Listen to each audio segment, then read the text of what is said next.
किसी की शादी हो, ये रिश्ता तय हो, भारत में एक बात लगभग हर घर में कही जाती है कि पहले कुंडली मिलवा लो, नहीं तो शादी नहीं होगी।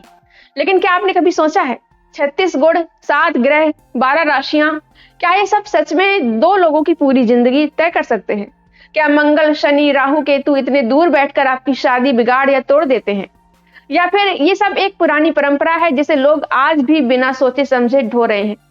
आज हम इस वीडियो में कुंडली मिलान का इतिहास, विज्ञान, मनोविज्ञान, एग्जाम्पल्स, डर का बिजनेस और इसके असली नुकसान सब कुछ समझेंगे। वीडियो को अंत तक जरूर देखिएगा। तो सबसे पहले आइए समझते हैं कि कुंडली की शुरुआत कैसे हुई। बहुत से लोग सोचते हैं कि कुंडली हमेशा से शादी के लिए ही इस्तेमाल होती थी, लेकिन सच्चाई यह है कि प्राचीन समय में कुंडली विवाह के लिए नहीं, बल्कि कृषि, युद्ध, मौसम और जीवन की भविष्यवाणी के लिए बनाई जाती थी। उस समय कोई मौसम विभाग नहीं था, कोई विज्ञान नहीं था, कोई कैलेंडर नहीं था, कोई तकनीक नहीं थी। लोग ग्रहों के मूवमेंट को देखकर मौसम, बारिश और प्राकृतिक घटनाएं समझते थे। इसलिए सूर्य, चंद्रमा और तारे देवी देवता माने जाने लगे, क्योंकि उन्हीं के आधार पर लोग खेती करते थे, यात्राएं करते थे और दिशा तय करते थे। वही प्रतीक धीरे धीरे ज्योतिष शास्त्र बन गया। लेकिन ध्यान रखिए, वो समय हजारों साल पुराना था। ना विज्ञान की जानकारी थी, ना घड़ी थी, ना कैलेंडर था। तो क्या आज की 21वीं सदी में WiFi, AI, DNA test, satellite imaging वाले दौर में उसी प्राचीन प्रणाली पर शादी जैसे बड़े फैसले लिए जाने चाहिए? यही सवाल इस वीडियो का आधार है। ज्योतिष कहता है कि ग्रह आपकी शादी, जीवन साथी, तलाक, सुख दुख सबको कंट्रोल करते हैं। तो चलिए देखते हैं कि विज्ञान इसके बारे में क्या कहता है। विज्ञान कहता है कि पृथ्वी से मंगल की दूरी लगभग 22 करोड़ किलोमीटर है, शनि की दूरी लगभग 150 करोड़ किलोमीटर। अब सोचिए, इतनी दूर बैठे ग्रह आपकी शादी कैसे बिगाड़ देंगे?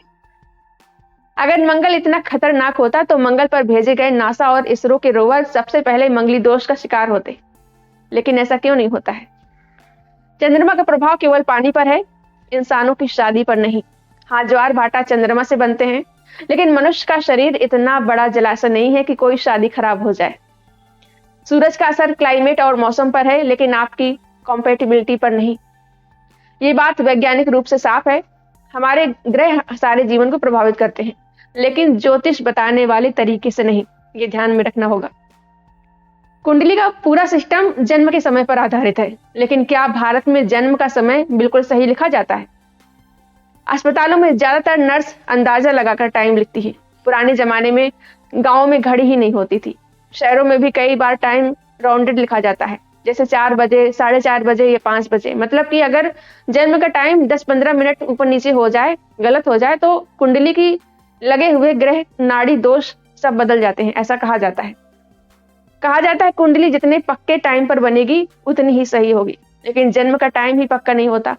तो सोचिए, ऐसे अनिश्चित टाइम पर आपकी शादी जैसे बड़े फैसले कैसे तय हो सकते हैं? कुंडली मिलान का सबसे पॉपुलर हिस्सा है 36 गुणों का मिलान। लेकिन ये सिस्टम कब लिखा गया?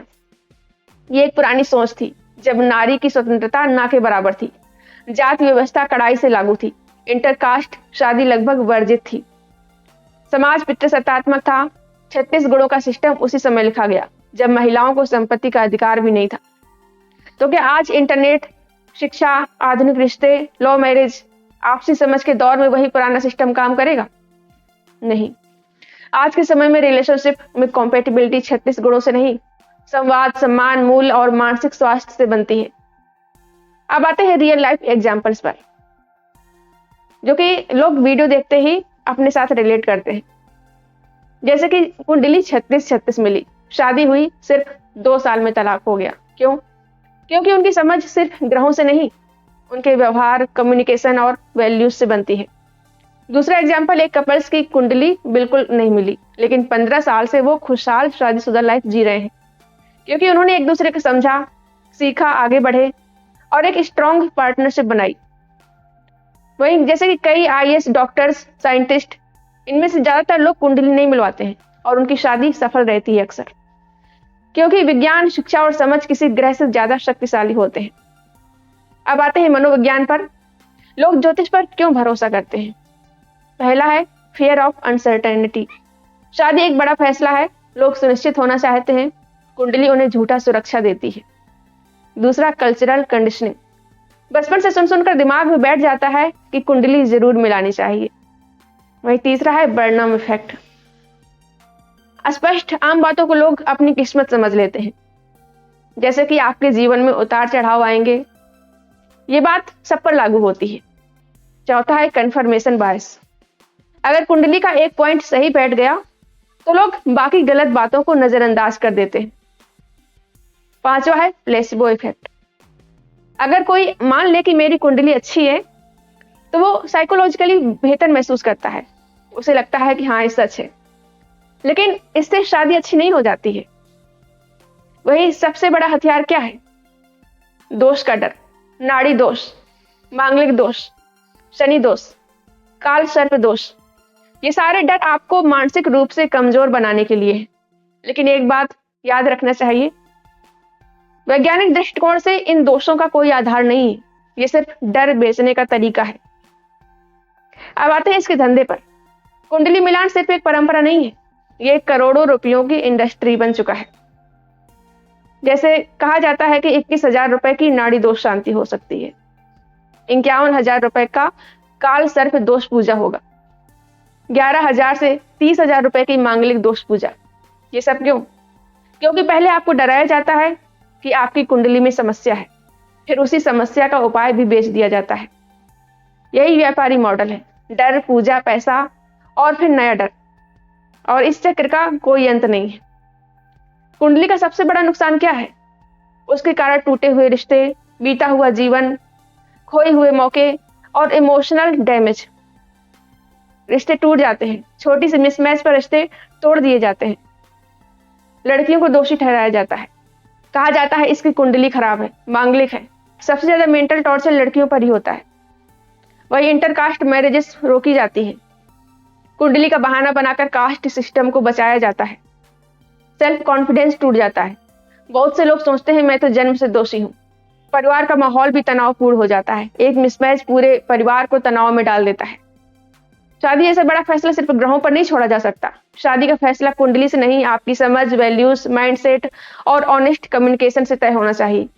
और अगर कंफ्यूजन है तो एस्ट्रोलॉजर नहीं, काउंसलर या साइकोलॉजिस्ट से बात करना और ज्यादा प्रैक्टिकल हेल्प देता है। कुंडली मिलान एक कल्चरल प्रैक्टिस है, साइंटिफिक ट्रूथ नहीं है। सोचिए अगर ग्रह आपकी किस्मत तय कर रहे होते तो दुनिया में हर शादी परफेक्ट होती, लेकिन ऐसा नहीं है। अच्छे रिश्ते दो लोगों की समझ से बनते हैं, न कि किसी ग्रह की चाल से। अंधविश्वास का मतलब है ऐसी मान्यताएं जो तर्क और प्रमाण पर आधारित न हो, बल्कि परंपरा, डर और सामाजिक दबाव पर टिकी हो। जब हम कहते हैं कि कुंडली मिलान अंधविश्वास हो सकता है, तो हम ये दावा कर रहे हैं कि उसकी प्रासंगिकता और विश्वसनीयता वैज्ञानिक रूप से साबित नहीं है और ये लोगों को गलत दिशा में ले जा सकती है। प्यू रिसर्च सेंटर की एक रिपोर्ट में पाया गया है कि भारत में लगभग 44% वयस्क लोग कहते हैं कि वे ज्योतिष में विश्वास करते हैं, यानी आधे से भी कम लोग ग्रह नक्षत्रों की भूमिका में भरोसा रखते हैं। लेकिन ये संख्या कम नहीं है और ये दिखाती है कि ज्योतिष और खास तौर पर कुंडली जैसी परंपराओं का प्रभाव आज भी काफी बड़ा है। वहीं कोविड के बाद ज्योतिष की मांग में बढ़ोतरी देखने को मिली है। दैनिक भास्कर के मुताबिक भविष्यवक्ताओं यानी कि एस्ट्रोलॉजर्स के पास आर्थिक और व्यक्तिगत समस्या हल करने के लिए लोगों की संख्या बढ़ी है।